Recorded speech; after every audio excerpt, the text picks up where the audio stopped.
Very good afternoon my creative and amazing learners, and I hope so आप सभी बहुत अच्छे होंगे। आई विश कि आपकी स्टडी भी बहुत अच्छी चल रही होंगी। सो आज का बेसिकली टॉपिक है आपका art and important artist with MCQs questions, even उनकी पेंटिंग्स के मटेरियल्स। तो आज आपका क्लास 4th है। अगर आपने class 1st, 2nd and 3rd miss कर दिया है तो आपने बहुत इंपॉर्टेंट क्वेश्चन मिस किया है, जो एग्जाम में मल्टी टाइम्स रिपीटेड क्वेश्चंस है, इन फ्यूचर आने के चांसेस है। वो सारे क्वेश्चंस मैं यहाँ पे अपने स्लाइड में फ्रेम की हूँ। तो ये प्रेजेंटेशन आपके लिए बहुत इंपॉर्टेंट है, मैंने खुद डिजाइन किया है स्पेशली आप लोगों के लिए। और एक इम्पॉर्टेंट टास्क और, अगर आपको आफ्टर क्लास रिवीजन के लिए वीडियोस देखने की क्वेरी है तो कोई जरूरत नहीं है दोबारा वीडियो देखने की। आप मेरे टेलीग्राम से इस पीडीएफ को डायरेक्ट जाकर डाउनलोड करें और वहां से आप मल्टी टाइम्स रिवीजन किया करें, ठीक? क्योंकि बार बार से इतना ज्यादा फोन यूज करना भी ठीक नहीं है। तो बस आपको अपना मटेरियल मिल रहा है, वो सारे पॉइंट्स आप लीजिए, सारे पीडीएफ को इकट्ठा कीजिए, उनके जेरोक्स या प्रिंट निकाल लीजिएगा, ठीक है? और सेकेंडरी पॉइंट ये है कि उम्मीद करती हूँ आपकी स्टडी बहुत अच्छी चल रही होगी। मैंने 2000 प्लस अपने यूट्यूब चैनल पर आपकी लाइव क्लासेस ली हैं, रिकॉर्डेड फॉर्म सब कुछ पढ़ा चुकी हूँ। और अगर आप मेरे पेड बैच से जुड़ना चाहते हैं तो पेड बैच आप इंडिया में पूरे all over India government job की प्रिपरेशन कर रहे हैं, तो किसी भी स्टेट से बिलोंग करते हैं इंडिया में, तो आप मेरे बैच से ज्वाइन कर सकते हैं। यूपी टीजीटी पीजीटी से लेकर DSSB, KVS, NVS, RPSC, BPSC, Rajasthan HTET, Haryana HTET हो गया, RPSC, सभी एग्जाम्स की मैं प्रिपरेशन कराती हूँ। यहाँ तक कि असिस्टेंट प्रोफेसर की अगर आप तैयारी कर रहे हैं, UGC नेट की तैयारी कर रहे हैं, तो भी आप मेरे बैच से ज्वाइन कर सकते हैं। आपको रजिस्ट्रेशन नंबर स्क्रीन पर मेंशन शो हो रहा होगा। ये मेरा सब इंट्रोडक्शन है, इनके बारे में आप इन डिटेल आप पीडीएफ जब आपको मिलेगा तो आप वहां से नॉलेज ले लीजिएगा। चलिए अगला, क्योंकि क्वेरीज होती है ना बेसिकली हमारे टीचर कौन है, क्या उनकी क्वालिफिकेशंस है, तो ये सारे पॉइंट्स मैंने यहाँ पे फ्रेम्ड कर रखे हैं। Next one is my paid batch related to important parts की जो भी स्टूडेंट पेड बैच ज्वाइन करना चाहते हैं उनको यहाँ पे नंबर स्क्रीन पर शो हो रहा होगा, राइट? चलिए अगला पॉइंट देखती हूँ। सो फाइनली आपके क्वेश्चन शुरू हो जाते हैं। Question number first of this screen, इनको सॉल्व कीजिए। क्वेश्चन नंबर फर्स्ट को AK कुमार स्वामी, आनंद कैटिंगर कुमार स्वामी ने क्यूरेटर के रूप में अपनी सेवाएं प्रदान की। ये स्पेशली शबनम के थ्रू दिया गया क्वेश्चन है। उन्होंने आज मुझसे मॉर्निंग में पूछा था कि मैम किसी बुक में ब्रिटिश संग्रहालय है, किसी बुक में बोस्टन संग्रहालय है, तो राइट आंसर इनका क्या हो जाना है? आज मॉर्निंग में उन्होंने शेयर किया था, तो मैंने यहाँ अपने जब प्रेजेंटेशन बना रही थी आप लोगों के लिए तो डायरेक्टली से उस क्वेश्चन को ही कॉपी पेस्ट कर लिया ताकि सारे स्टूडेंट तक ये कंफ्यूजन क्रिएटेड क्वेश्चंस पहुंच जाए। Very good afternoon Dilip, Vinay, Riya and Rana, everyone. चले बताएं तो राइट आंसर क्या हो जाएगा? Many students says B is the right answer, but Riya says A is the right answer. Riya, I think आपने यूथ वाली प्रीवियस बुक अभी तक पढ़ी है, नई वाली शायद अभी आपने नहीं पढ़ी है, देख लीजिएगा, वो गलत है, ये सही होना है। बोस्टन संग्रहालय USA अमेरिका, इनके सम डिस्क्रिप्शंस भी मैंने अपने इस प्रेजेंटेशन में ऐड किया हुआ है, आप देख लें। एक सेकेंड,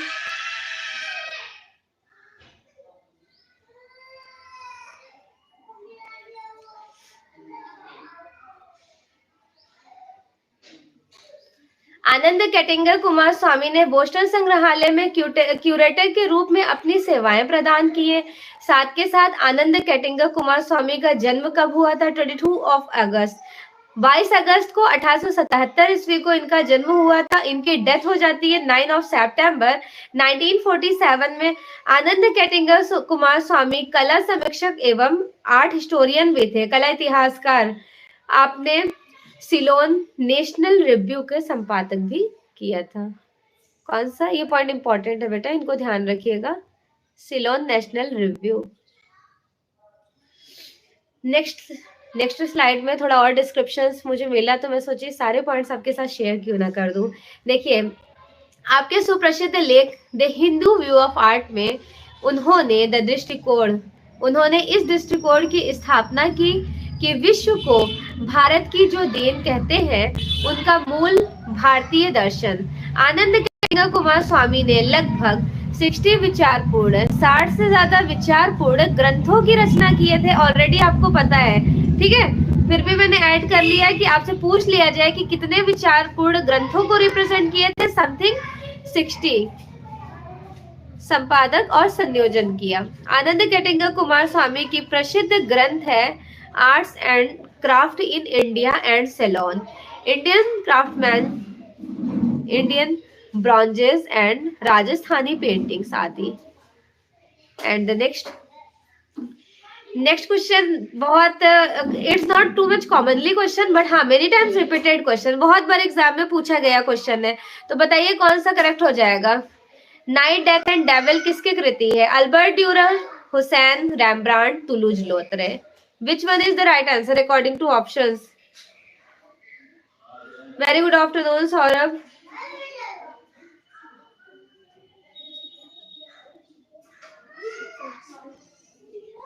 मैम अभी आपसे बात की थी ना।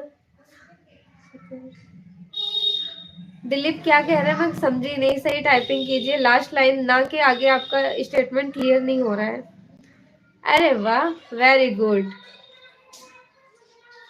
Many of the students says A is the right answer. ठीक, क्या करेक्ट हो जाना है? ए को करेक्ट कर दिया जाए। नाइट डेथ एंड डेविल किसकी कृति है? जी Riya, Riya and Vinay, very good. Albert Durer की है। अल्बर्ट ड्यूरर कौन थे? As usual you know already, आपको पता है अल्बर्ट ड्यूरर एक फेमस प्रिंट मेकर है। इनके फादर कौन थे? तो इनके फादर गोल्डस्मिथ थे। ये गोल्डस्मिथ के सन है, मतलब सोनार के बेटे। तो सोनार की दुकान में कैसा काम देखने को मिलेगा? नक्काशी, ज्वेलरीज पे बहुत मल्टी टाइप्स ऑफ डिजाइनिंग। तो कुछ ना कुछ इनका भी प्रभाव रहा था। बाद में ये फेमस प्रिंट मेकर बन जाते हैं। क्या हुआ? अशद भाई है, बोल दो ले आइए। अशद होगा नीचे, बोल दो ला दो बेटा, कोई है नहीं घर पर। चलिए अगला देखें। इसका राइट आंसर ए हो जाएगा, अल्बर्ट ड्यूरर। डिस्क्रिप्शन देख लीजिए। कला के क्षेत्र में जर्मन मानवतावादियों का प्रतिनिधित्व अल्बर्ट ड्यूरर 1471 टू 1528 के टाइम ड्यूरेशन में तथा हंस डॉल्विक ने किया।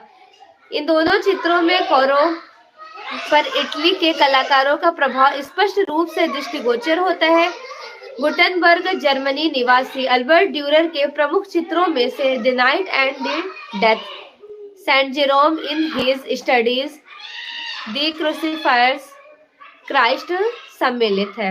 अल्बर्ट ड्यूरर ने चित्रों के साथ साथ ही नक्काशियों के काष्ठ चित्रों को भी रिप्रेजेंट करते हैं। क्या हुआ?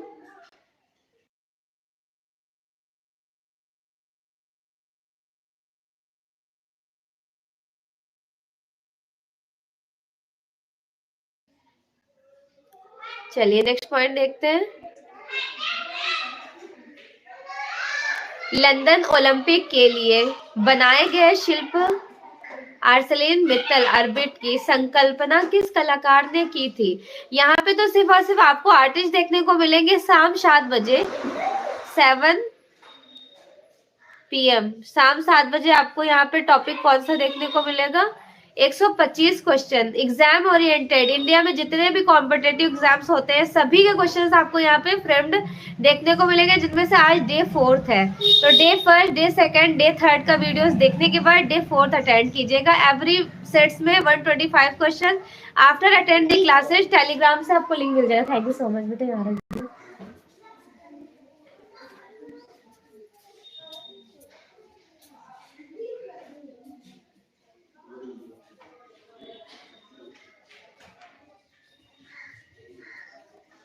वेरी गुड आफ्टरनून तनु, कैसी हैं आप? जी जी ओके दिलीप। अच्छा, जितने मेरे पेड स्टूडेंट है वो दिलीप को बता दीजिए मैं कैसी क्लासेस लेती हूँ। थोड़ा सा दिलीप कंफ्यूज्ड है, उन्होंने कहा था ज्वाइनिंग, मतलब कॉल किए थे ज्वाइनिंग के लिए, बट होता है ना थोड़ा सा इतना सडनली ट्रस्ट बनता नहीं है।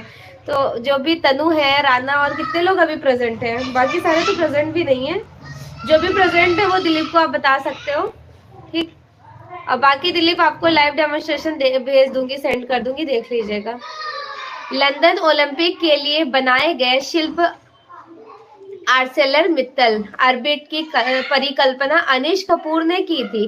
अनीश कपूर द्वारा 2012 में लंदन ओलंपिक पार्क हेतु डिजाइन तैयार किया गया था। यह शिल्प आर्सेलर मित्तल ऑर्बिट ब्रिटेन की सबसे ऊंची स्थायी शिल्प स्थापना की गई और ओलंपिक खेलों के बाद एक बेजोड़ पर्यटन स्थल पर बना दिया गया था।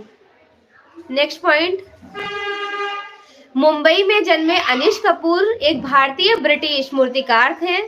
आप संस्थापन कला में ये बहुत ज्यादा पॉपुलर थे। ये एक बेस्ट पूरी दुनिया में गिने जाने वाले एक हाईएस्ट पोजीशन पर इंस्टॉलेशन आर्ट के फील्ड में इनको जाना जाता था। इनके सब इंपॉर्टेंट कृति मैंने यहाँ पे ऑब्जर्व कैप्चर किए क्योंकि ये सारे बेसिक क्वेश्चंस है, एग्जाम में 100% आपसे पूछा जाता है। अनीश कपूर की तो क्लाउड गेट न जाने कितनी बार रिपीटेड है। ठीक, क्लाउड गेट पे मेरा फाइनल ईयर एमएफए में डिसर्टेशन भी रहा था। अगला देखिए, इनकी स्काई मिरर है, the dirty corner, memory sea work, eye in stone, shampoo and turning the world upside down. Turning the world upside and down important है, देखोगे तो आप ऐसा लगेगा जिस तरह से इसका नाम रखा गया वो रियलिटी में वैसा है भी। When I am pregnant and डिसेंशन, ये सभी इंपॉर्टेंट है। नेक्स्ट आर्टिस्ट है इट्स नॉट आर्टिस्ट, आपको सिलेक्ट करना है कि इनमें से कौन मूर्तिकार नहीं है। Which one is not here sculpture artist, इनमें से कौन मूर्तिकार नहीं है। बालबीर सिंह कट, सरबरी रॉय चौधरी, मीरा मुखर्जी या फिर जय झरोटिया, बताइए कौन नहीं है।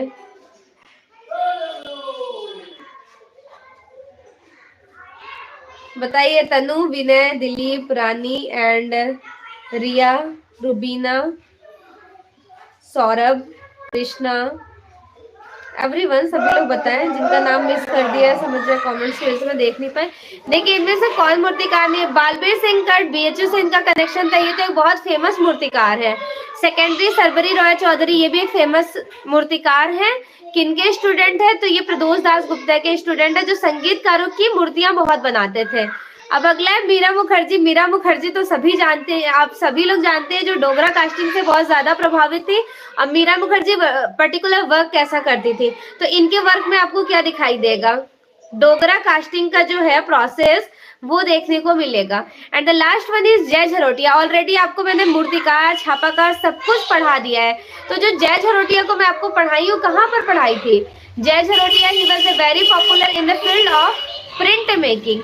ये एक छापाकार है और वो भी किस फील्ड में काम कर रहे होते हैं, छापा कला में किस फील्ड में पारंगत हासिल करते हैं। तो इनका आपको सर्टेन याद रखना है, छापा कला में सिल्क स्क्रीन में। अब ये सिल्क स्क्रीन क्या होता है, तो ये प्रिंट मेकिंग का एक प्रोसेस होता है। 4 होता है, रिलीफ, इंटैग्लियो, प्लानोग्राफी, सेरिग्राफी। रिलीफ के अंतर्गत कौन कौन सा पार्ट आता है, बताओ तनु, याद है आपको।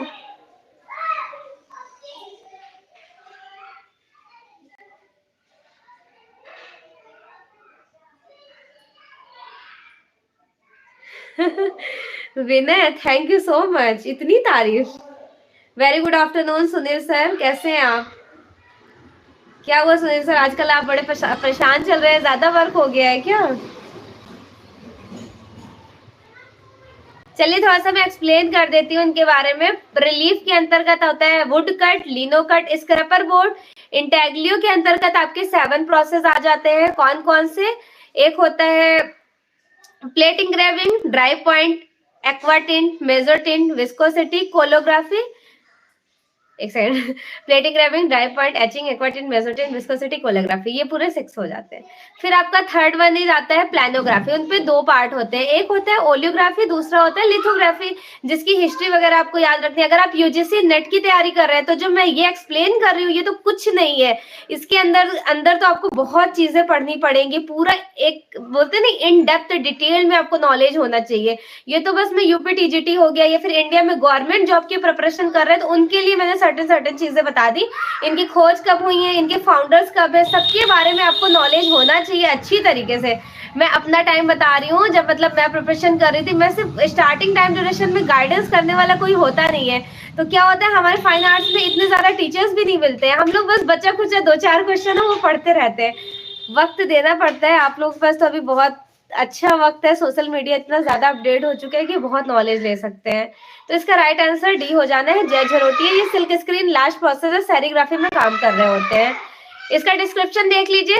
इस प्रश्न को इस विकल्प में सभी कलाकार जो थे वो मूर्तिकार हैं, बट आइजम अगर एक एज्यूम किया जाए तो ओरेंटिया प्रिंट मेकर और टेराकोटा द्वारा कलाकृति सृजित करते थे। 1945 ईस्वी में दिल्ली से शिक्षा लेते हैं, एजुकेशन से दिल्ली आर्ट कॉलेज से। देन जय झरोटिया के चित्र का जो माध्यम था वो मोस्टली एक्रेलिक कलर्स यूज करते थे। जय झरोटिया ज्यादा ही उन्हें पोर्ट्रेट्स, इनका ये है पैट्रियट पत्रिका चित्रित किए। Jai Jharotia, Balbir Singh Katt, Sharbari Roy Chowdhury and Meera Mukherjee, they both are very popular art sculpture artist. ये लोग मूर्तिकार हैं, बट सिर्फ और सिर्फ जय झरोटिया एक अच्छे छापाकार हैं। वो भी छापाकार के किस फील्ड में काम कर रहे होते हैं? सिल्क स्क्रीन में करते हैं, सेरिग्राफी में।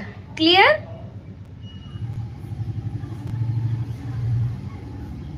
अच्छा, very good afternoon Manju, very good afternoon Deepika, कैसी हैं आप?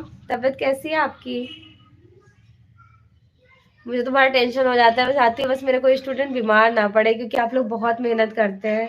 अगला देखिए, इनमें से कौन सा कलाकार ओरिगामी शैली में चित्रकारी के लिए सबसे ज्यादा प्रख्यात है? ओरिगामी एक प्रिंट होता है, ठीक है, ओरिगामी प्रिंट होता है, वो भी इंटेग्लियो के प्रोसेस में आता है। तो इसका कौन सा राइट आंसर्स करेंगे, बताइए सभी लोग। ऑप्शन है ज्योति भट्ट, ऑलरेडी आपको बताया Jyoti Bhatt, he was very popular in the field of print making, जिनका देवी और शीर्ष बहुत फेमस है। इनकी जो मिसेस थी ज्योत्सना भट्ट, वो सेरेमिक आर्टिस्ट कही जाती है। तैयब मेहता के बारे में तो इन डेप्थ एंड डिटेल आपको पता है कि तैयब मेहता बिलोंग करते हैं दिल्ली शिल्पी चक्रा, उन्होंने बॉम्बे ग्रुप में भी कुछ टाइम ड्यूरेशन स्पेंड की है। जय झरोटिया के बारे में अभी थोड़ी देर पहले आपने पढ़ा है कि सिल्क स्क्रीन सेरिग्राफी में काम कर रहे होते हैं। अब आपको पढ़ाती हूँ विमल बनर्जी के बारे में। विमल बनर्जी ये ओरिगामी शैली में चित्रकारी कहे जाते हैं, राइट? सभी ने सही आंसर्स किए हैं, वेरी गुड, गुड गोइंग, सभी लोग सही जा रहे हैं। अगला क्वेश्चन देखते हैं। नेक्स्ट क्वेश्चन है स्क्रीन पर, ओरिगामी शैली में चित्र जो किए जाते हैं वो चित्रकारी के लिए प्रख्यात कलाकार जो थे वो विमल बनर्जी थे। विमल बनर्जी। ज्योति भट्ट ग्राफिक कला में उच्च अध्ययन के लिए इटली जाते हैं सॉरी, ज्योति भट्ट ग्राफिक के लिए इटली जाते हैं और वहां से ग्राफिक कला की एजुकेशन लेते हैं। हिंदी, इंग्लिश और गुजराती भाषा में अनेक लेख भी प्रकाशित करते हैं। Jyoti Bhatt etching, silk screen, serigraphy, photography and holography चित्रण पर म्यूरल्स सृजित करते थे, रिप्रेजेंट करते हैं और सिद्धहस्त कलाकार भी कहे जाते हैं। नेक्स्ट पॉइंट देखिए, ज्योति भट्ट स्वरूप राजस्थान के सर्वथा आधुनिकवादी कलाकार कहे जाते थे, जो सब्सट्रैक्टिव और एक्सप्रेशनिस्ट प्रणाली पर चित्रण किया करते थे। इन्होंने निर्माण किया। अब अगला है अंजलि इला मेनन, इन्होंने oil colours, acrylic colours, computer photography, collage सभी में काम किए हैं, ठीक। अब सुनीता घिंडाल कौन है? तो ये 1916 ईस्वी में गढ़वाल उत्तराखंड में हुए सुनीता के प्रिंट मेकिंग, कागज, कैनवसेस से लेकर देवदार की लकड़ी पर अनूठों का सृजन संसार में समाहित करती है। नेक्स्ट, इनमें से कौन से कलाकार ने कांटा चुभाने का चित्रण किया था? ये तो बहुत अच्छा सा क्वेश्चन है, इससे पहले आपने अटेंड किया है। अमृता शेगिल, एनएस बेंद्रे या फिर तैयब मेहता, नंदलाल बसु, बताएं कौन सा करेक्ट हो जाना है आपके अकॉर्डिंग। हाँ विनय, एग्जैक्टली, नाम से फीमेल ही लगती है और बहुत सारे आर्टिस्ट है, जैसे यामिनी रंजन रॉय हो गए और ये हो गए, ठीक, नेम ऐसा लगता है बट है नहीं। जैसे गोगी सरोज पाल को देख लीजिए, वो फीमेल आर्टिस्ट है, बट उनको कभी कभी कोई सुनेगा तो सोचेगा मेल आर्टिस्ट है। चलिए इस क्वेश्चन का जल्दी से आंसर कीजिए। कांटा चुभाने का दृश्य ऑलरेडी हमने आपको पढ़ाया था, आज फिर से देख ले। नारायण श्रीधर बेंद्रे, जिन्होंने बड़ौदा ग्रुप का एस्टैब्लिशमेंट 1956 में किए थे, राइट, 1956। बेंद्रे साहब, अरे वाह। Vinay, Saurabh, Krishna, Deepika and everyone, good going. चलिए अब इसका डिस्क्रिप्शन देख लेते हैं। अच्छे से समझ आ रहा है ना? ऐसा तो नहीं बहुत स्पीडली क्लासेस हो रही है? नारायण श्रीधर बेंद्रे, इन्होंने प्रसिद्ध कांटा चुभाने वाले को रिप्रेजेंट किया था। नारायण श्रीधर बेंद्रे, इन्होंने थान बनाए थे। थान जिनको बोलते हैं कांटे, फिर कांटा चुभाने वाले। 1955 ईस्वी में कला अकादमी से राष्ट्रीय पुरस्कार भी इनको मिला। ललित कला मोनोग्राफ के मुख्य पृष्ठभूमि पर एनएस नारायण श्रीधर बेंद्रे का चित्र सनफ्लावर भी प्रिंट किया गया था। कैनवस पर तैल रंग में गपशप चित्र एनएस बेंद्रे द्वारा रिप्रेजेंट किया गया। ओके, नेक्स्ट क्वेश्चन स्क्रीन पर है। भारत में सर्वप्रथम नौ प्रभाववाद का प्रयोग नारायण श्रीधर बेंद्रे ने किया। नारायण श्रीधर बेंद्रे की कुछ सम इंपॉर्टेंट पेंटिंग्स मैंने यहाँ पे फ्रेम्ड की हुई हैं, सभी को आप याद कर लीजिएगा। श्रृंगार, कंधे पर बच्चा, मतलब कंधे पर बच्चे को बिठाया हुआ है। नेक्स्ट, लट्ठा, गट्ठर उठाते हुए, फूल बेचने वाली, लकड़ी काटने वाली, युवती, ज्येष्ठ की दोपहर, गाय और बछड़ा, दार्जिलिंग की चाय, one of the most important, बागान में युवती, तोता और चमेलियन, राजस्थान की ग्रामीण, कठियावाड़ में ग्रामीण दृश्य। आई थिंक मुझे याद आ रहा है, अभी एनएस बेंद्रे आप मॉर्निंग वाली क्लास में ही तो पढ़े थे मुझसे। अब एक बात मैं पूछ लेते हैं आप लोगों से, एनएस बेंद्रे बेसिकली किस सब्जेक्ट मैटर को ज्यादा ग्रेस्प करते थे? सपोज करें मैं अपना बताती हूँ, मुझे ज्यादा से ज्यादा लैंडस्केप पसंद है, नेचुरल चीजें पसंद है, जो गॉड क्रिएशन नेचुरल हो, जिसमें पीसफुल एटमॉस्फेयर देखने को मिलता है। सेम वैसे ही इन्होंने अलग अलग सब्जेक्ट मैटर्स को कैप्चर किए, बट यहाँ पे जितनी भी इनकी पेंटिंग्स आपको दिख रही हैं, ये सारी जनरल लाइफ से रिलेटेड है, जो हमारे डेली लाइफ में हमें देखने को मिलती है। राइट, अगला क्वेश्चन देखते हैं। Documentary film the inner eyes के निर्देशक कौन कहे जाएंगे? अर्पणा सेन, विमल रॉय, सतीश गुजराल या फिर सत्यजीत रॉय? बताइए कौन सा करेक्ट हो जाएगा?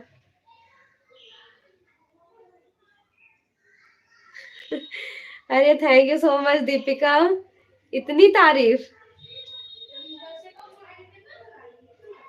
आप लोग इतने प्यारे हैं, इसलिए मेरे पास जितनी भी मेरे अंदर टैलेंट भरी थी, मैंने सोचा जितना भी वक्त लगेगा, लेकिन आप लोग के लिए कुछ इस तरह का रिप्रेजेंट करूंगी जिससे आपको चीजें पढ़ने में अच्छा लगेगा और याद हो जाएगा। पहले भी मैं करती, लेकिन कुछ दिन तक मेरा पीसी वर्क नहीं कर रहा था, अब फाइनली ठीक हो गया है, तो मैं इस तरह का क्वेश्चन फ्रेम करना शुरू कर दी। इस तरह से डिजर्टेशन में अपने ग्रेजुएशन वगैरह में बना रही होती थी। देखिए, documentary film the inner eyes के निर्देशक कौन कहे जाएंगे? अर्पणा सेन, विमल रॉय, सतीश गुजराल या सत्यजीत रॉय? क्योंकि भाई आप सिर्फ एक टीचर नहीं बनने वाले हो, आप एक फ्यूचर बच्चों को आर्टिस्ट बनाने वाले हो, जो अभी नन्हे मुन्ने से बालक है, बच्चे छोटे छोटे, फ्यूचर में आपसे पढ़ने के बाद एक बहुत बड़े बड़े आर्टिस्ट बन जाएंगे। तो आपके अंदर इतना टैलेंट होना चाहिए, इतना टैलेंट होना चाहिए कि वो स्टूडेंट आपके पास है तो बहुत कुछ आपसे सीख कर जाए और वो लाइफ टाइम आपको याद रखे। मुझे लगता है मेरे जितने भी यूट्यूब के बच्चे हैं सभी मुझे याद रखेंगे फ्यूचर में। रखोगे कि नहीं आप लोग? अरे वाह, वेरी गुड। अच्छा सौरभ, गुड, ये तो बहुत अच्छी बात है। अभिनय, थैंक यू सो मच। इतना ज्यादा तारीफ मत करो भाई अब आप लोग। हाँ, ये है कि इतना मुझे मोटिवेशन मिला तो अगले दिन मैं इससे भी अच्छी स्लाइड बना के रिप्रेजेंट करूंगी। ठीक है, द इनर आइज, ये तो पता ही आपको, विनोद बिहारी मुखर्जी के लाइफ पर डिपिक्ट किए थे सत्यजीत रॉय। आपको पता है सत्यजीत रॉय ने एजुकेशन किससे लिए थे? दीपिका, मैंने आपको कल ही वाले क्लास में आप सभी लोगों को पढ़ाया था, इवनिंग वाला पेड क्लास, याद करिए।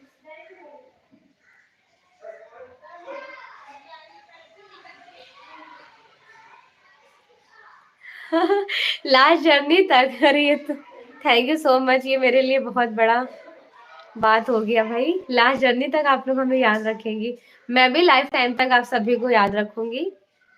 भूल तो खैर किसी को सकती नहीं हूँ, आप लोग इतने प्यारे हो, इतना मतलब यहाँ तक मैं आप ही लोगों के थ्रू पहुंची हूँ।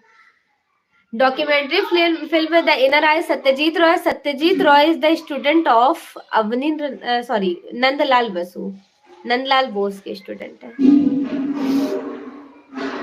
इनका डिस्क्रिप्शन देख लें आप। Documentary film the inner eyes, inner eyes के निर्देशक सत्यजीत रॉय कहे जाते हैं। Inner eyes film Vinod Bihari Mukherjee के लाइफ पर रिप्रेजेंट की गई है। उसके बाद 1957 में विनोद बिहारी मुखर्जी नेत्र की शल्य चिकित्सक हुई थी, मतलब इनकी आंखें, आपको पता है ना, ये बॉर्न टाइम से ब्लाइंड नहीं थे, बाद में ये ब्लाइंड हो जाते हैं, ऐसा कहा जाता है ना। बहुत, आप आर्टिस्ट को देखिएगा, बहुत सारे आर्टिस्ट, उनकी आंखों में स्पेक्स लग जाता है, क्योंकि वो बहुत डिटेलिंग वाला वर्क करते हैं, बहुत मेहनत का काम करते हैं, इन डेप्थ उनके अंदर बहुत खूबियां होती हैं, जो इतने मेहनत से काम कर रहे होते हैं। 1957 में विनोद बिहार मुखर्जी के नेत्र शल्य चिकित्सा, जिससे वे अपने नेत्रों की दृष्टि खो चुके थे, ठीक है, खो बैठे थे। भारतीय सिनेमा के प्रथम नायिका देविका रानी थी। उसके बाद दुनिया के पहले फिल्म मेकर ऐसे थे जो ऑगस्ट और ल्यूमियर्स ब्रदर्स। पहली प्रत्यक्ष एक्शन फिल्म कौन सी थी? Man with the wind. पूर्ण कहानी पर आधारित है। टेलीविजन का आविष्कार जॉन लोगी बेयर्ड ने किया। भारत के प्रथम cinema theatres Madan theatre Mumbai में है। ये पॉइंट याद कर लीजिएगा, ओके, मुझे इंपॉर्टेंट लगा था तो मैंने इनको फ्रेम्ड कर लिया है, ठीक है एवरीवन।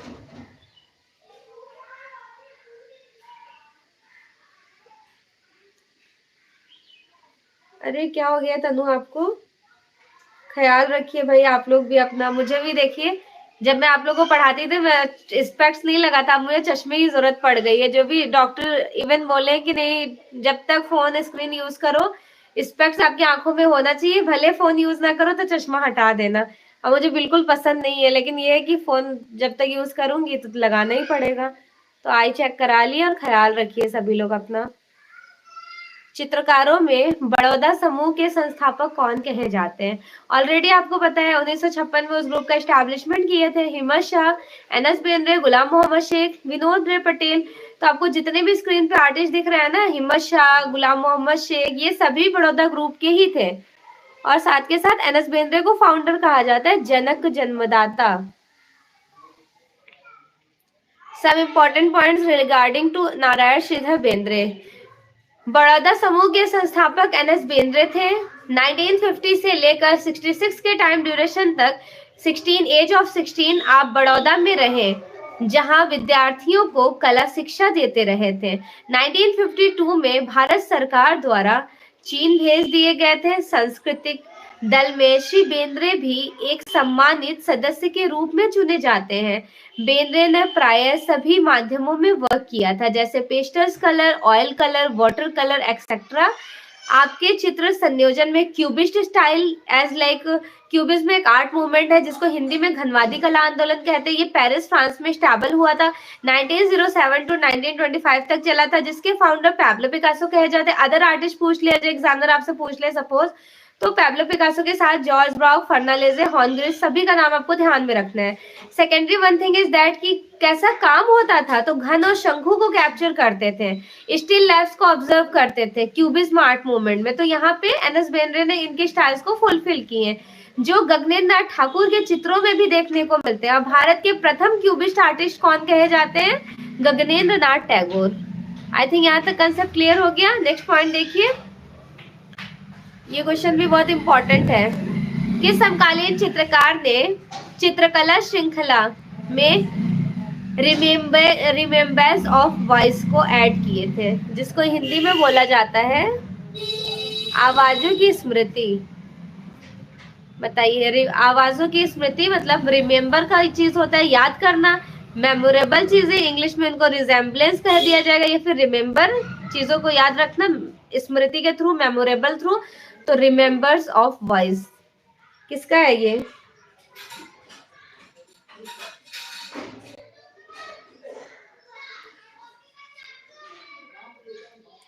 आवाजों की स्मृति किसकी है? अरे वाह, very good.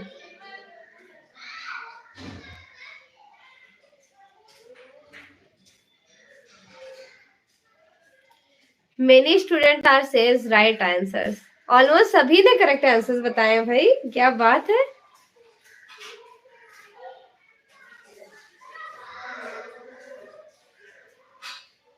Very good Deepika, Deepika is going good. देख लीजिए, दीपिका का बिल्कुल करेक्ट आंसर है वी रमेश, ठीक है, वी रमेश श्रृंखला आवाजों की स्मृति, रिजेम्बर ऑफ वॉइस। ठीक है, सभी लोग दीपिका को फॉलो कीजिए। Well done Deepika. लेकिन मैंने ये ऑब्जर्व किया है, मोस्टली दीपिका से जल्दी गलतियां होती नहीं है, माशाल्लाह लगे, ये बहुत अच्छी बात है। और खैर मेहनती हैं, बहुत मेहनत भी करती हैं। दो स्टेटमेंट्स दिया गया है, अजम्पशन एंड रीजन, आपको पहचानना है दोनों स्टेटमेंट करेक्ट है या फिर वन करेक्ट है, वन इनकरेक्ट है। कृष्णा रेड्डी की शिक्षा दीक्षा पूर्तिकार के रूप में हुई थी, परंतु वह एक प्रिंट मेकर की ओर मुड़ गए थे। आपको ऑलरेडी पता है, मैंने आपको पढ़ाया भी था मूर्ति कला वाले छापा कला में कृष्णा रेड्डी के बारे में, कि पहले ये फेमस क्या थे, पहले ये फेमस थे प्रिंट मेकिंग के फील्ड में, देन एतलियर सॉरी मूर्ति कला की फील्ड में प्रिंट मेकिंग को फॉलो किए। एतलियर 17 शामिल उनकी रुचियां बहुत ज्यादा बढ़ गई थी, एक इनहेंसियस हाई लेवल पे पहुंच गई थी। ठीक है, तो दोनों स्टेटमेंट करेक्ट है, एक करेक्ट है, एक करेक्ट है, एक इनकरेक्ट है। कौन सा करेक्ट है बताएं? अच्छा ओके विनय, गुड। हाँ, विनय का भी रिप्लाई ए ही आया था, विनय एंड दीपिका। रिया ने भी सही बताया है, गुड गुड गुड। इस क्वेश्चन का आंसर कीजिए, ये कौन सा करेक्ट होना है? अरे वाह रानी, क्या बात है। Rani, Deepika, Vinay and everyone, most of the student going on right answer, going side the right answer, एकदम सही बता रहे हैं आप लोग। बोथ आर करेक्ट, क्योंकि ये ऑलरेडी स्कल्पचर आर्टिस्ट थे। सपोज करिए मैं अभी मैंने बीएफए एमएफए किया, मैं बहुत सारे पेंटिंग्स बनाई थी, फिर डायरेक्टली से मेरा रिवलेशन प्रिंट मेकिंग की तरफ चला गया। वैसे ही आप लोगों ने प्रिंट मेकिंग की फील्ड में स्पेशलाइजेशन हासिल की, आप एक छापाकार का डिग्री लेके बैठे या फिर मूर्तिकार का, फिर सडनली आपको पेंटिंग बनाने का शौक हो गया। तो ऐसा होता है, ये तो कॉमनली है, किसी के साथ, मेरे साथ, आपके साथ, किसी के साथ हो सकता है। तो मैं आपको बार बार से सजेस्ट करती हूँ, सबसे इजी यूनिट जो है वो आर्टिस्ट वाला चैप्टर है, जिसमें आप लोग इतना ज्यादा कंफ्यूज रहते हैं। क्योंकि अगर आर्टिस्ट को आप अपना दोस्त बना लेंगे तो चीजें कितनी आसान हो जाएंगी। उनसे फ्रेंडशिप किया करें, ठीक है। एवरी एक दिन में सोचा कि आज मुझे 4 आर्टिस्ट से फ्रेंडशिप करनी है। फिर उन 4 आर्टिस्ट से जब आप किसी से फ्रेंडशिप करते हैं तो आपको क्यूरियोसिटी होती है, वो कहाँ के थे, उन्होंने क्या क्या किया, वो मेरे फ्रेंड बन गए तो मुझे उनके बारे में जानना है। एक गेमिंग थ्रू आप लोग अपनी स्टडी किया करें, मतलब अपनी स्टडी को एक स्टोरी, एक गेम, एक कहा नहीं जाता है, खेल बना लीजिए। जैसे इतना ज्यादा उनके साथ एंजॉय करने लगिए कि आपको लगे नहीं हमें आज पढ़ना ही तो पढ़ना है, बाकी सारी चीजें बाद में, पहले हमारी पढ़ाई। अगला देखिए, लेकिन हाँ, बर्डन लेके जो स्टूडेंट पढ़ रहा होता है ना, टेंशन लेके, बेकार है, कोई भी फायदा नहीं है उसका, 1% का फायदा नहीं है। जो लोग घबरा जाते हैं या फिर बहुत होपलेस हो जाते हैं, वहां पे सिर्फ हम लोग पता है निगेटिविटी में जाते हैं, यहाँ से लेवल सीधे यहाँ को आ जाता है। जितनी भी तैयारी है, be confident, be positive, everything will be positive. Okay, चलिए 2016 में ये क्वेश्चन पूछा गया था। यह सर्वविदित है कि कृष्णा रेड्डी की शिक्षा दीक्षा मूर्तिकार के रूप में रही थी। उन्होंने जो हायर एजुकेशन से डिग्रीज ली होंगी वो में भी मूर्तिकला की फील्ड में लिए होंगे, किंतु बाद में वो प्रिंट मेकिंग की ओर अग्रसर हो गए, मतलब कि मुड़ गए। ठीक है, एवं इनके संदर्भ में दिया गया तर्क भी सही था और स्टेटमेंट भी सही था। सेरेमिक ऑफ अनमास्किंग कार्य इन चित्रकारों में से किसके द्वारा किया जाता है? शांति दवे, अनुपम सूद, विवान सुंदरम या फिर के लक्ष्मण गौड़। ये क्वेश्चन तो आप लोगों का गलत होना नहीं चाहिए, क्योंकि इससे पहले वाली स्लाइड में भी मैं इसे फ्रेम्ड की थी। आज मैंने फिर से इसलिए कर लिया क्योंकि उस दिन मोस्टली सभी लोगों ने गलत आंसर्स बताए थे। तो प्लीज आज सीरियस रहिएगा, आज आपका मिस्टेक नहीं होना चाहिए। रानी बोल रही है आर्टिस्ट सबसे हार्ड लगता है। रानी दोस्ती करो पहले आर्टिस्ट से, डेली का 4 का टारगेट रखो कि आज मुझे 4 आर्टिस्ट को फ्रेंडशिप दोस्त बनाना है। मैं अपना बता रही हूँ, मुझे भी पहले याद नहीं होता था, तो मैंने क्या किया था ना, डेली का टारगेट बनाई थी कि हम खाना खाना नहीं भूलते। वैसे हम चार आर्टिस्ट पढ़ेंगे। एक मैं सुबह फजर के टाइम मॉर्निंग में उठती थी, नमाज के टाइम एक आर्टिस्ट पढ़ लेती थी, दिन भर मिरर के सामने इधर उधर बस बोलती रहती। बहुत मुझे डांट भी पड़ती थी, इवन डांट तो खैर आज भी पड़ती रहती है, पेरेंट्स कहते हैं जब देखो तब खाली पढ़ाई। उसके बाद मैं दोपहर में एक आर्टिस्ट पढ़ लेती थी, फिर उन दो को कॉम्बिनेशन में डिफ्रेंशिएशन करती थी कि दोनों में क्या चेंजेस है, वो कहाँ थे, ये कहाँ थे, उन्होंने कैसी पेंटिंग बनाई, इन्होंने कैसी पेंटिंग बनाई। फिर थर्ड इवनिंग टाइम में पढ़ती थी, रात सोते समय चौथे आर्टिस्ट को पढ़ के फिर चारों को रात में आंख बंद करके जब सो रही होती थी, चारों को दिमाग में घुमाती रहती थी कि उन चारों में कौन अलग अलग है, किसका पोजीशन कहाँ है, कौन किस फील्ड में ज्यादा फेमस है। ऐसे याद होगा, थोड़ा मेहनत करना पड़ेगा, ये नहीं कि बस हमें याद नहीं हो रहा यार। अरे पढ़ोगे तो क्यों नहीं याद होगा। आप ईमानदारी से एक हफ्ता जो मैं बता रही हूँ वो करके देख लीजिए, अगले हफ्ते फिर आप मुझसे मिलिएगा, फिर आप कहिएगा नहीं याद हो रहा है, तो उसकी जिम्मेदारी मैं खुद लूंगी, ठीक है। इतना मेहनत कर लीजिए फिर बताइएगा। अरे वाह, वेरी गुड। मोस्टली स्टूडेंट ने राइट आंसर्स किए हैं। ठीक, अनुपम सूद, सभी ने सही किया है आज। गुड गोइंग, अच्छी बात है। अगला देखते हैं। DSSB 27 ऑफ सितंबर का क्वेश्चन है, 2018 का। ये जो क्वेश्चन अभी आपने सॉल्व किया है, व्याख्यात समकालीन भारतीय छापा कलाकार अनुपम सूद द्वारा बनाए गए सेरेमनी ऑफ मास्किंग अत्यंत उत्कृष्ट रहा है। 1967 में स्थापित ग्रुप 8 दिल्ली के सबसे युवा सदस्य अनुपम सूद थी। अनुपम सूद ग्रुप 8 से बिलोंग करती है, और ग्रुप 8 एक ग्रुप है जिसका एस्टेब्लिशमेंट दिल्ली में हुआ था, 8 कलाकार छापाकारों ने मिलकर। और फाउंडर कौन कहे जाते हैं? जगदीश स्वामीनाथन, नहीं सॉरी, जगमोहन चोपड़ा कहे जाते हैं, ठीक है। जे स्वामीनाथन तो आपके ग्रुप 18-19 के होंगे, यहाँ पर जगदीश स्वामीनाथन फाउंडर है। ग्रुप 8 के कलाकार जो थे वो ग्राफिक आर्टिस्ट हैं। अनुपम सूद सबसे यंगेस्ट, मतलब कम एज वाली थी, युवा छापाकार कही जाएंगी। इनकी अनुपम सूद की मैंने कुछ यहाँ पे प्रिंट मेकिंग ऑब्जर्व की, इनको याद कर लीजिएगा आप। मॉर्निंग मिस्ट, युद्ध श्रृंखला, मोना, एक सेकेंड, मेलेसोलिया, ठीक है, श्री क्रॉस, रेमबांड, क्राइस्ट उपदेश, द कॉर्जिन, रीजन एंड अंडर वाटर को नागापा, ठीक है। चलिए अगला क्वेश्चन देखते हैं। बंदर और केचन पेड़, ये आज गलत नहीं होना चाहिए क्योंकि ये भी मैंने स्लाइड में फिर से फ्रेम किया। उस दिन वाली क्लास में कोई भी आंसर्स नहीं दिया था, बस दीपिका का राइट आंसर था और 1-2 स्टूडेंट का और करेक्ट था, बाकी सभी ने इनकरेक्ट बताए थे। बताइए कौन सा करेक्ट हो जाएगा।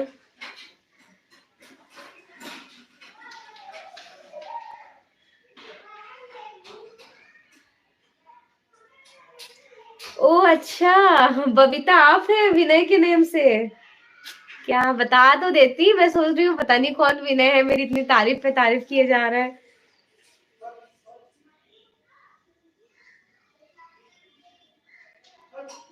रुबीना पूछ रही है कि मैम आपने आर्टिस्ट ग्रुप कब पढ़ाया। दीपिका बता दीजिए रुबीना को कि आप लोगों को मैंने आर्टिस्ट ग्रुप कब पढ़ाया है। मैंने सब कुछ पढ़ा दिया है। अरे भाई यूट्यूब का बात नहीं करें, यूट्यूब पर भी मैं सब कुछ पढ़ा चुकी हूँ। पेड बैच की बात की थी, वहां पर मैं आज मॉर्निंग में पढ़ाई थी। देखिए, बंदर और केचन पेड़ चित्रकला निर्माण किसने किया था? राम कुमार ने, ए रामाचंद्रन ने, एन रिमजॉन ने, या फिर BC सान्याल ने। Which one is the right answer accordingly options?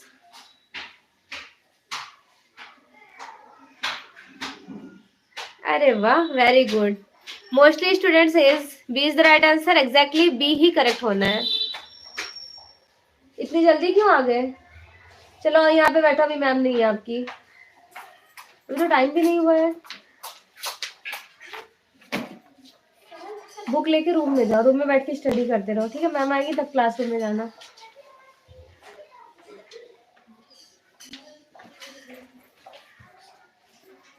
जो भी सिलेबस मिला है ना, क्या क्या मैम दी थी, ये भी पढ़ोगे, ठीक है। तब तक अपना होमवर्क कंप्लीट कर लो। चलिए, ये भी DSSB में पूछा गया क्वेश्चन है, इनका डिस्क्रिप्शन आप देख लें। कंचन और पेड़ चित्रकला का निर्माण ए रामाचंद्रन ने किया था। ए रामाचंद्रन को चित्रकार के रूप में उनकी ख्याति मिली थी। मास्टरपीस म्यूरल्स यायती सीरीज भी इनकी one of the most important mural है, जिसका साइज है 7x60 फीट। इस समय का सबसे श्रेष्ठ उदाहरण, एक बेस्ट एग्जाम्पल कहा जाएगा, जिसे 1986 में किसने बनाया था? दिल्ली में ये प्रदर्शित किया गया है। ए रामाचंद्रन के थ्रू ये म्यूरल को बनाया गया था। केरल के अजंता भित्ति चित्रों के अलावा ए रामाचंद्रन के चित्रों पर मैक्सिको के ओरोस्को, रिवेरा और सिकेरोस कलाकारों का भी प्रभाव दिखाई देता है। जैसे आप जितने भी आर्टिस्ट पढ़ते हो ना, उनमें बहुत अलग अलग इंप्रेशन शो होते हैं, वैसे ये बात भी कही जा रही है। नेक्स्ट क्वेश्चन है स्क्रीन पर, पियरे डेला फ्रांसिस्को का सैन फ्रांसिस्को गिरजाघर में बनाया गया सबसे मशहूर कार्य है the history of the true cross. The history of the true cross बनाया गया है, ऑयल चित्रकारी है, टेम्परा है, वाटर कलर है या फिर फ्रेस्कोज है। Which one is the right answer accordingly given here options of your screen. Very good afternoon Prabhat, कैसे हैं?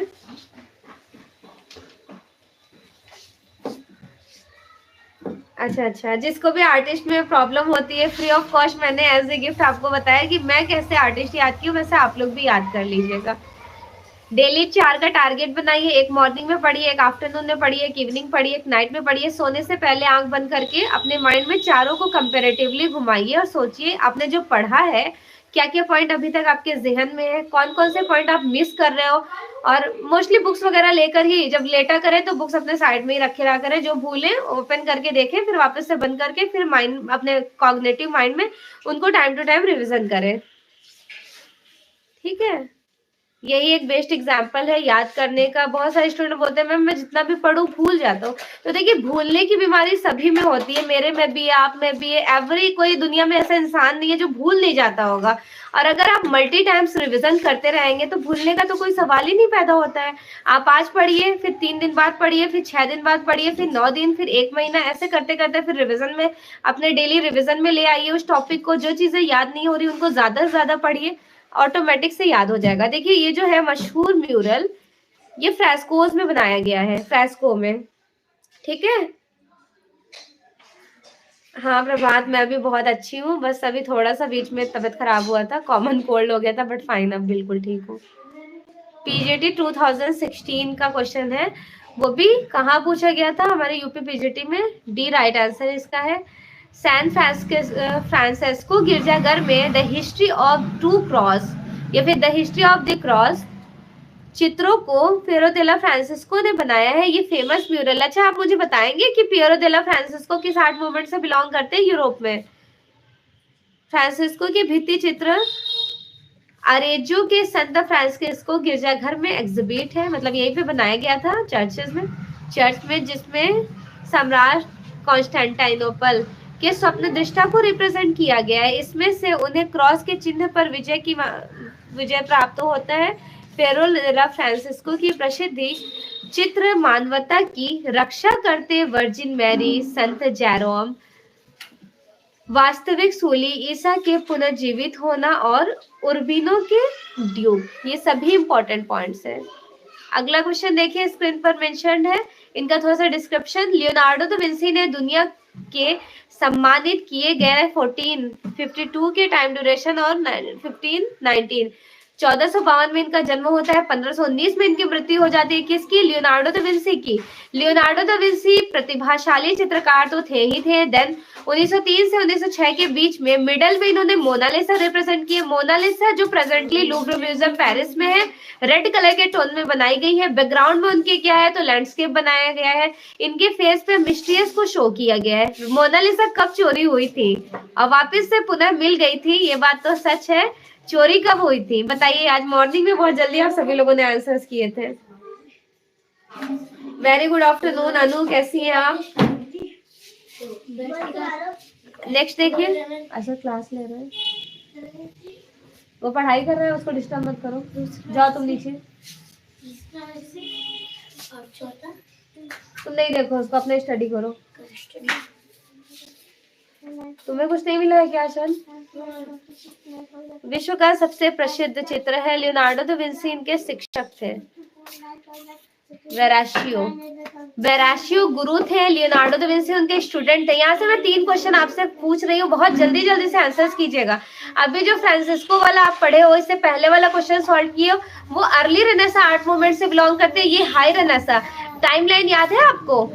1400 से 1600 तक चला है, 1400 से 1500 अर्ली रेनेसां था, हाई रेनेसां 1500 से 1530 तक चला है, जिसको दो भागों में बांटा जाता है, एक इटली, दूसरा फ्लोरेंस। इटली के कलाकार जो होते हैं, एक फ्लोरेंस, दूसरा वेनिस। फ्लोरेंस के कलाकार ये ज्यादा स्केचिंग्स को प्रायोरिटी देते थे, वहीं पर अगर आप वेनिस के कलाकार देखेंगे तो वो किसको ज्यादा फोकस करते थे, वो मोस्टली ज्यादा से ज्यादा colour scheme, n-ary beauty, aesthetic, खूबसूरती को फोकस करते थे। अगर कलाकार आपसे पूछ लिया जाए कि वेनिस के कलाकार को पहचानिए या फिर फ्लोरेंस के कलाकार, तो वेनिस के कलाकार थे हाई रेनेसांस आर्ट मूवमेंट के जॉर्जियानो, टिशियन, कैरावेज्जो, लोरेंजो तेल्लो। और अगर सेम वही अपोजिट बात कर लिया जाए उनका फ्लोरेंस का कलाकार, तो Leonardo da Vinci, Michael Angelo, Rafale. ठीक, तो ये लियोनार्डो दा विंसी के बारे में बात किया जा रहा है कि इनके टीचर वेराशियो थे। सेम अगर माइकल एंजेलो की गुरु आपसे पूछ लिया जाए तो माइकल एंजेलो की गुरु का आपने क्या नाम याद रखा था, याद है किसी को या भूल गए हो आप? लियोनार्डो दा विंसी के वेराशियो कहे जाएंगे, माइकल एंजेलो के घिरलैंडियो कहे जाएंगे, राफेल के कहे जाएंगे पेरोजीन। याद रखें, बहुत ज्यादा इंपॉर्टेंट है। ठीक, वर्जिन ऑफ द रॉक्स नामक चित्र जो मौलिक संस्करण के चित्रकार लियोनार्डो दा विंसी है। हवाई जहाज के सबसे सर्वश्रेष्ठ रेखा चित्र लियोनार्डो दा विंसी ने, जो एरोप्लेन जहां से लोग दुनिया भर के ट्रेवल कर रहे हैं ना, पहली बार हमारी एक ग्रेट आर्टिस्ट ने ही बनाया है इसका स्केचिंग। थियोडोर जेरिकॉल्ड किस कला आंदोलन के अंतर्गत आते हैं? नवशास्त्रीयतावाद, रोमांसवाद, यथार्थवाद, प्रभाववाद। मेरा दिल कर रहा है ये चारों क्वेश्चन का एक्सप्लेनेशन करने का, अभी मैं एक्सप्लेन भी कर दूंगी। कुछ आपसे पूछूंगी, आप नहीं बताओगे तो मैं एक्सप्लेन करूंगी, ठीक है? अरे वाह, वेरी गुड। चलिए अब हम बता देते हैं आपको। थियोडोर जेरिकॉल्ड जो है ये रोमांटिसिज्म आर्ट मूवमेंट से बिलोंग करते हैं। बताइए रोमांटिसिज्म आर्ट मूवमेंट के फाउंडर कौन है, जनक, जन्मदाता? थियोडोर जेरिकॉल्ड आनंद के अंतर्गत फोन लेकर आओ। थियोडोर जेरिकॉल्ड का जो है ये रोमांटिसिज्म आर्ट मूवमेंट, इन्होंने 1819 में पेंटिंग बनाया, 1819 में, ठीक है?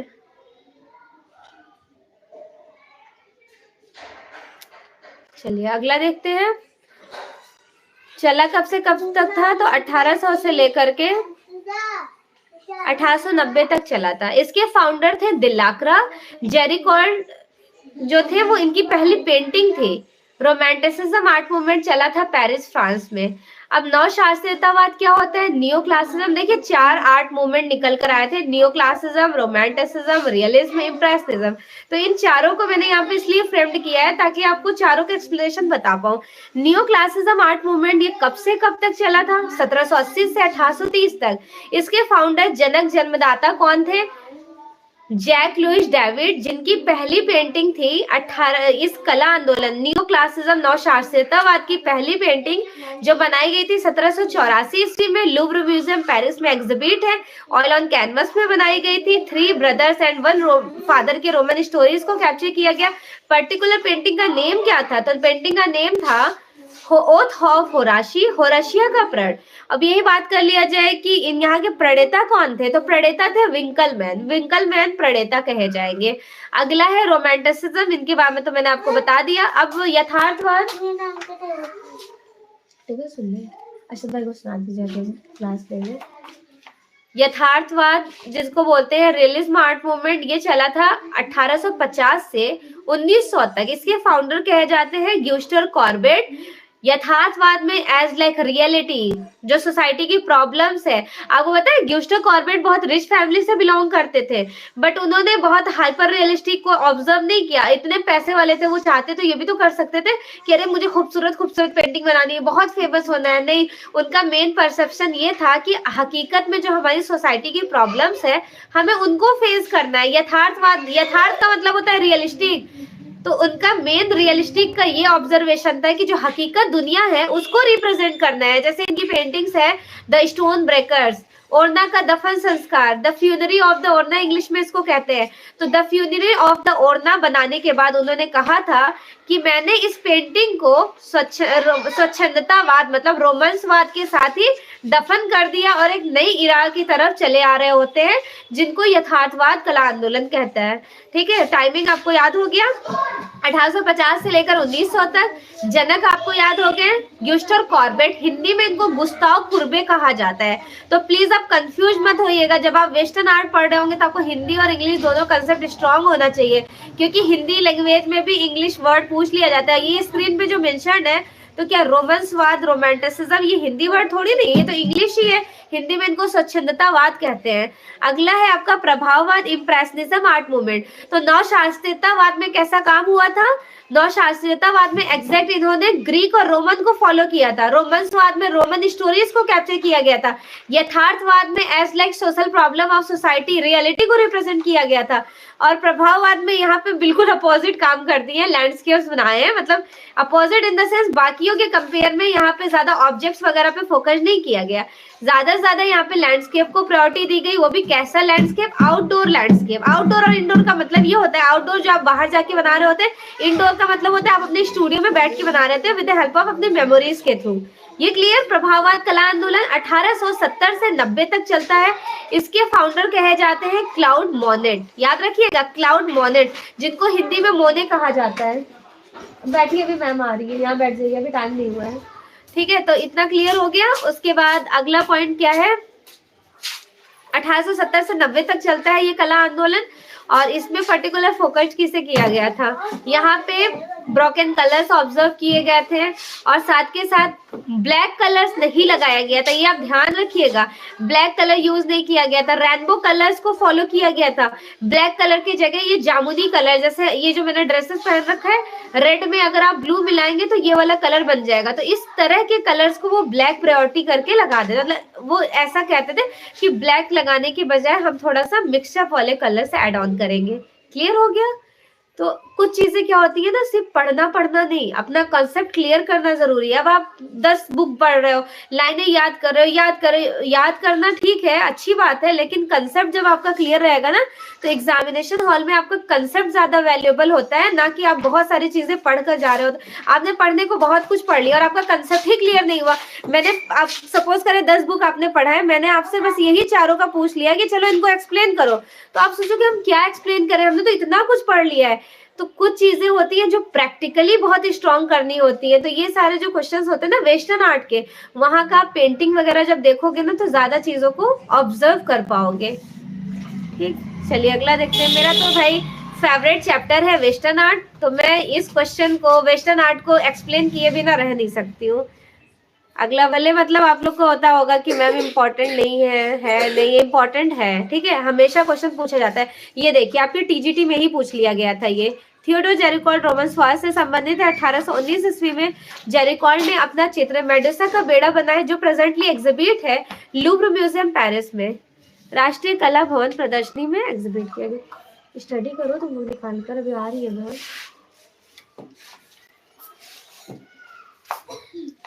चलिए अगला क्वेश्चन है स्क्रीन पर। स्लिप ऑफ रीजन बिक्सफोर्ड मॉन्स्टर नामक एचिंग सीरीज को रिप्रेजेंट किसने किया था?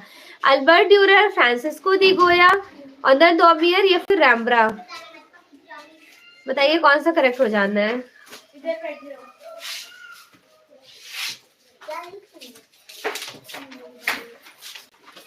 सब लोग आ गए?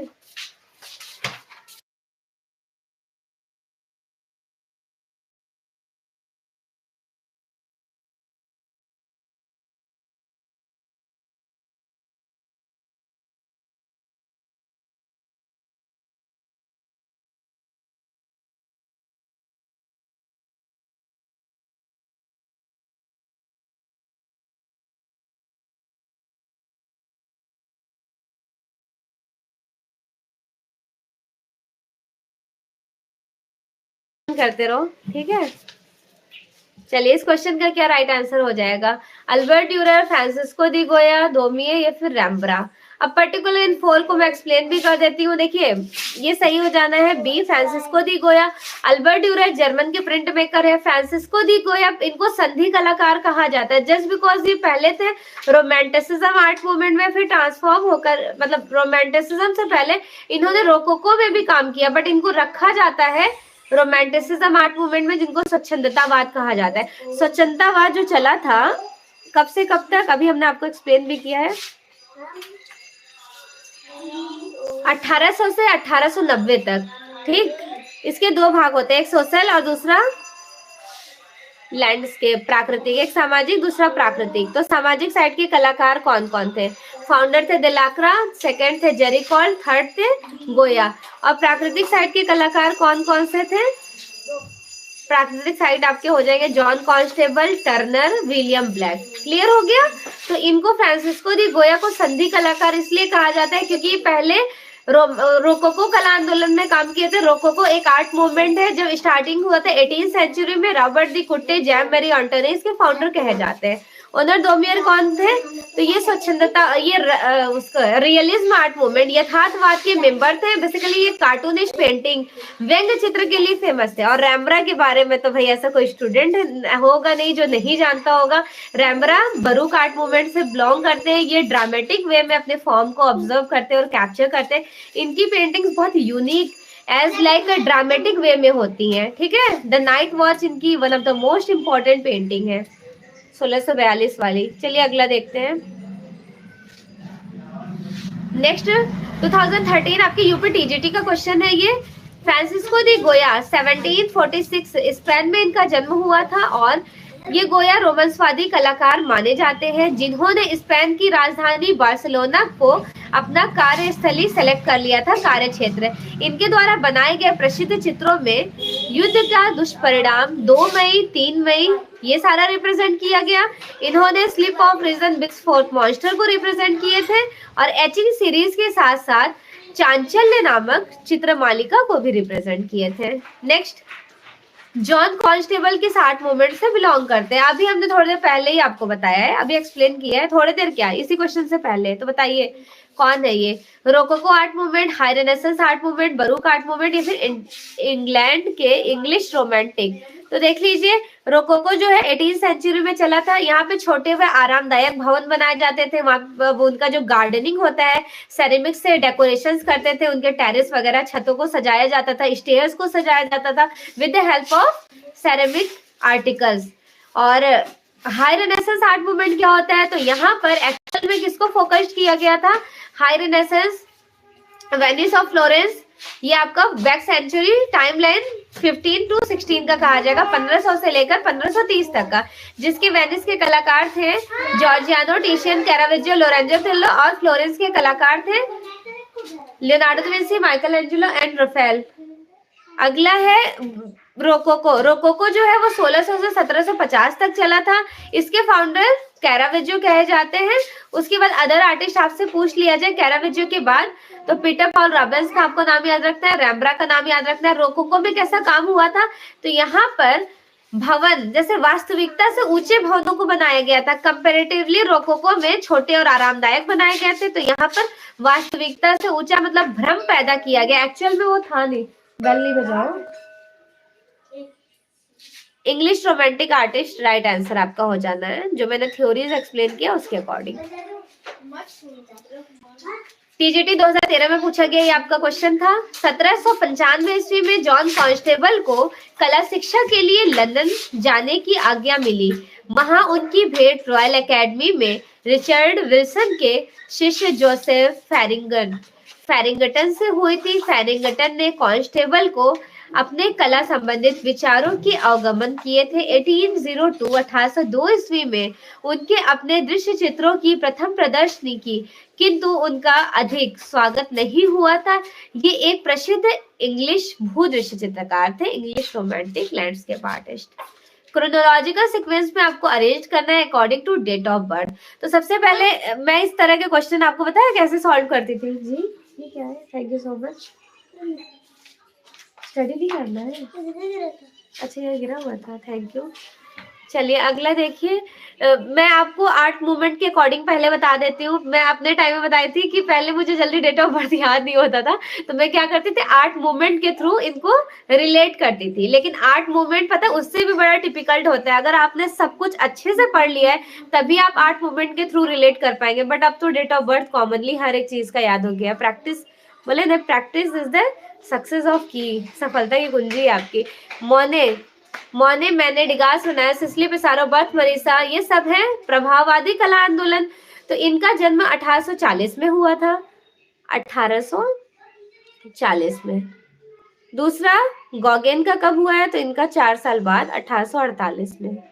ये कौन है, तो ये पोस्ट इम्प्रेशनिज्म आर्ट मूवमेंट जो चला है 1885 से लेकर 1905 तक, जिसके फाउंडर सेजान कहे जाते हैं। यहाँ पे आधुनिक कला की शुरुआत होती है यूरोप में, और इंडिविजुअल होकर आर्टिस्ट ने काम किया था। बेसिकली इन्होंने ताहिती लाइफ को ज्यादा रिप्रेजेंट किया, तो ये 1848 वाला टाइम हो गया। सैल्वाडोर डाली किस आर्ट मूवमेंट से बिलोंग करते हैं, ऑलरेडी आपको पता है, ठीक है। सैल्वाडोर डाली बेसिकली बिलोंग करते हैं सरलिज्म आर्ट मूवमेंट से, जो चला था 1921 से 43 तक, लेकिन एग्जैक्ट जो एक्सप्लोर हुआ है वो 1924 में एक्सप्लोर हो जाता है।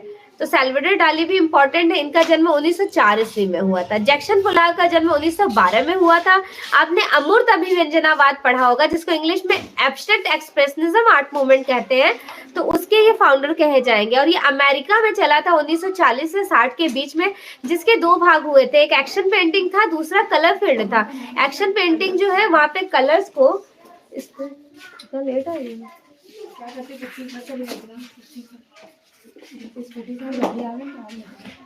एक्शन पेंटिंग में किसको ऑब्जर्व किया गया था, कलर्स को डायरेक्टली से गिरा के, उड़ेल के, छिड़क कर, जैसा मन करता था स्प्रेड कर देते थे, जो 1952 ईस्वी में हैरोल्ड रोशनबर्ग ने पहली बार नामकरण किए थे। अब दूसरा कलर फील्ड क्या होता है, कलर फील्ड में जस्ट कलर्स को स्प्रेड करते हैं, देन उसको आउटलाइनिंग कर दी जाती है। यही दोनों में डिफरेंसेस है, राइट। चलिए अगला क्वेश्चन देखते हैं। Next, UGC net 2012 third paper में ये पूछा गया क्वेश्चन था। कलाकारों की क्रोनोलॉजिकल सीक्वेंस अरेंज करनी थी, जिसमें मैंने आपको ऑलरेडी सबका डेट ऑफ बर्थ बता ही दिया था। अगर देखना चाहे तो फिर से मृत्यु देख लें। जन्म हुआ है 1840, 1926 में मृत्यु, 1848 में जन्म, 1903 में पॉल गॉगेन का, और 1904 में इनका हुआ है अति यथार्थवादी, क्या नाम था उनका, सैल्वाडोर डाली का। जैक्सन पोलाक का 1912 में जन्म और 1956 में मृत्यु हो जाती। अमेरिकन कलाकार थे। नेक्स्ट, चित्र शीर्षक the river in iron oxides और एक्रेलिक किसने बनाया था, प्रवीर गुप्ता, नीलिमा शेख, अर्पिता सिंह या फिर बद्री नारायण। उस्मा असद को लेके जा रही हो, आईपैड दे दो।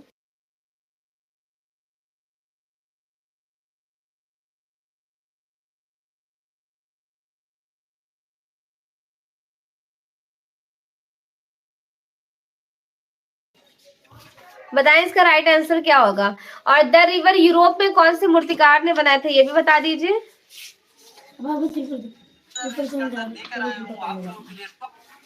यूरोप में द रिवर किसने बनाया है, इंडिया में तो ठीक है, प्रवीर गुप्ता ने बनाए थे।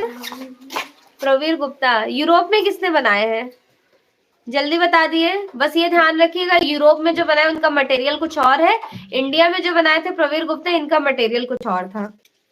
ठीक है, मटेरियल चेंजेस ध्यान रखिएगा। क्या बता रहे हैं आप लोग राइट आंसर।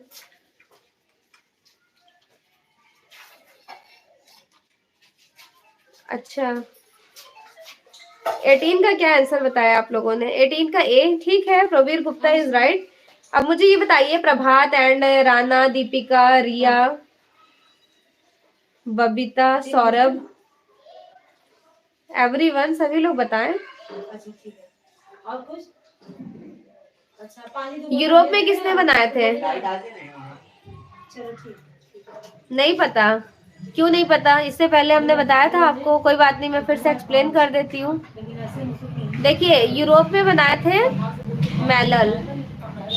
मैं मूर्तिकार जो पढ़ाई हूँ ना, अभी फिर से पीडीएफ ओपन कर लीजिएगा जो मैंने आपको शेयर किया है। मैलोल की कंप्लीट इन्फॉर्मेशन आपको लेनी जरूरी है, क्योंकि क्वेश्चन पूछ लिया जाता है। इंडिया में द रिवर बनाए थे प्रवीर गुप्ता, और यूरोप में मैलोल बनाए हैं। मैलोल ने कौन से मटेरियल ने बनाया, तो इनका मटेरियल तांबा था। बस यही डिफरेंसेस है, कॉपर में बनाए थे। डिस्क्रिप्शन देख लीजिए। क्या हुआ बेटा, चौक, अम्मी चौक दे दीजिए। अपनी मैम को बोला करो सब कुछ लेके जाया करें।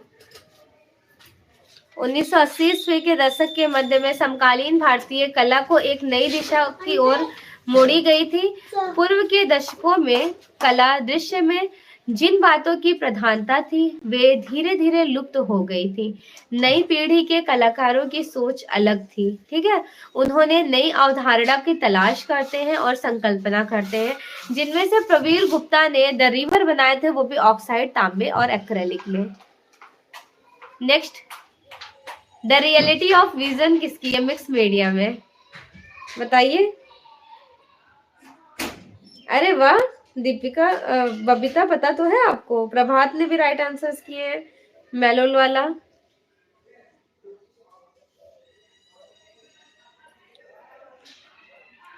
चलिए इस क्वेश्चन का आंसर कीजिए। Rajiv Lochan, very good Deepika, sorry Babita. The reality of vision Rajiv Lochan की है, मिक्स मीडिया में बनाई गई है। इनका मटेरियल ध्यान रखिएगा। आज मैं जल्दबाजी में एक मिस्टेक कर दी, मैंने अपने स्लाइड में पिक्चर ऐड नहीं किया। अब नेक्स्ट वाली जो स्लाइड बनाऊंगी ना, उसमें आपको यहाँ पे स्क्रीन में जो भी आर्टिस्ट का पेंटिंग और पिक्चर ये मूर्तियां होंगी उनको ऐड ऑन कर लूंगी, जिससे आपको समझने में और इजी हो और जल्दी आप ग्रेस्प कर पाए सारे पॉइंट्स को। कैसा रहेगा वो आइडिया, अच्छे से समझ आ जाएगा ना।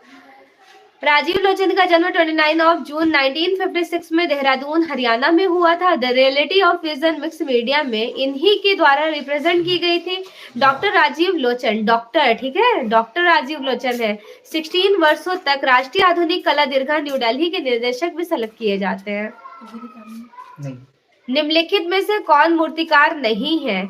गिरीश भट्ट, बालबीर सिंह कट, पी.आर. दरोज या फिर अंजलि ईला मेनन, बताएं कौन से नहीं है, कौन सा राइट आंसर हो जाएगा? अंजनी रेड्डी, अंजलि ईला मेनन तो आर्टिस्ट है ही, अंजनी रेड्डी भी एक फेमस कलाकार है, आर्टिस्ट। बाकी आपको गिरीश भट्ट, पी.आर. दरोज किसमें काम कर रहे होते हैं? पी.आर. दरोज जो है ये सेरेमिक आर्टिस्ट है। पी.आर. दरोज, लिडिया मेहता, ज्योत्सना भट्ट, ईरा चौधरी, गुरुचरण सिंह, कृपाल सिंह शेखावत, ये सब कौन है? तो ये सारे लोग सेरेमिक आर्टिस्ट हैं। अब बालबीर सिंह कट बीएचयू में ये टीचर रहे थे और इनकी जो मिसेज है वो बीएचयू में स्टूडेंट रही थी। क्या नाम है बालबीर सिंह कट की मिसेज का, जो एक फेमस मूर्तिकार है? और Girish Bhatt also, he was a very popular artist, sculpture artist, मूर्तिकार। अरे वाह, very good Babita. Latika cut student रही है ना बीएचयू से, बड़े बड़े ह्यूज फॉर्म में वर्क कर रही होती है। दिए गए विकल्पों में से गिरीश भट्ट, बालबीर सिंह कट, पी.आर. दरोज ये सभी मूर्तिकार में इंक्लूडेड हो जाएंगे, जबकि अंजनी रेड्डी एक फेमस आर्टिस्ट है, चित्रकार। ये एक फेमस आर्टिस्ट है। 1951 में जन्मी अंजनी रेड्डी हैदराबाद के कलाकारों की अगुआ मानी जाती है। उन्होंने चित्रकला विषय में स्नातक की उपाधि प्राप्त की और आर्ट्स और आर्किटेक्चर हैदराबाद से प्राप्त होता है। द अम्ब्रेलाज जापान यूएसए 1984-1991 निम्नलिखित में से किसकी कृति है? रुमाना हुसैन, क्रिस्टो, प्रीतपाल सचदेव लाडी, जिनको प्रीतपाल सिंह लाडी कहते हैं, फाइबर ग्लास में ये काम कर रहे होते हैं, 1955 में जन्मे। नेक्स्ट है Seba Chhachhi. Right answer is B, Christo. इनका डिस्क्रिप्शन देख लीजिए क्रिस्टो का। द अम्ब्रेलाज जापान यूएसए 1984 ईस्वी में 1984 ईस्वी से 91 तक क्रिस्टो तथा जॉन क्लाउडे कृति प्रसिद्ध इंस्टॉलेशन का नमूना तैयार करते हैं। इसे कैलिफोर्निया एवं इवारकी में क्रमशः 1760 ईस्वी में वृहद आकार के पीले छतरियों, येलो कलर्स की जो छतरियां होती हैं, तथा 1340 ईस्वी में नीले छतरियों में प्रदर्शित किया गया, रिप्रेजेंट किया गया। Okay, so finally done your classes. कैसा लगा आज का क्लास? और कुछ आप लोगों को अपनी मतलब बातें रखनी है तो आप मुझे बता दें, जैसा भी आपको स्लाइड में कुछ चीजें ऐड ऑन कराना है, या फिर आर्टिस्ट के साथ क्या आप उनकी पेंटिंग्स देखना पसंद करेंगे, मूर्तिकार पढ़ रहे हैं तो क्या आप उनकी मूर्तियां देखना पसंद करेंगे, तो आप मुझे बताइएगा। तो नेक्स्ट क्लास जब मैं स्लाइड बनाने बैठूंगी आप लोगों के लिए प्रेजेंटेशन, तो ये सारे पॉइंट्स को ऐड ऑन कर लूंगी। कैसे हो खुशी?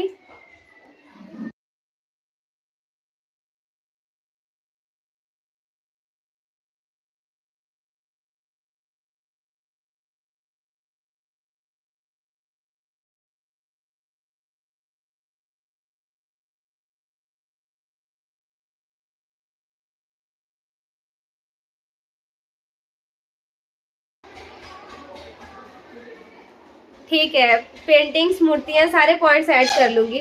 पता है कल ऐसे ही बैठ के मैं बना रही थी आप लोग का प्रेजेंटेशन, मुझे ऐसा लग रहा था ऐड करना चाहिए, और सो गई, सुबह उठी फिर टाइम ही नहीं मिल पाया, स्कूल का टाइम, स्कूल से फ्री हुई तो आप लोग की क्लास ले ली। लेकिन आज मैं पूरा कोशिश करूंगी कि सारे पॉइंट्स में पिक्चर्स ऐड कर दूं, और अगर मुझसे पॉसिबिलिटीज होगा तो मैं अभी इसी स्लाइड में पिक्चर ऐड करके फिर आपको शेयर करूंगी, ताकि आप इजिली अच्छे से सारी तैयारी कर लें। ओके एवरीवन, बिल्कुल Babita, sure. Thank you so much for motivating me, इतना ज़्यादा अप्रिशिएट करने के लिए। बस आप लोग अच्छे से अपनी तैयारी करें, बाकी जो मुझसे हो रहा है मैं अपने साइड से पूरा 100% दूंगी आप लोगों के लिए। हाँ अनु, वेस्टर्न का भी आपका टाइपिंग फॉर्म में ही मिलेगा, ठीक, मैंने भेजा है, टाइपिंग कराने वाले को बस आ जाए वो। Okay, thank you so much. ठीक है, फिर क्लासेस ऑफ करते हैं।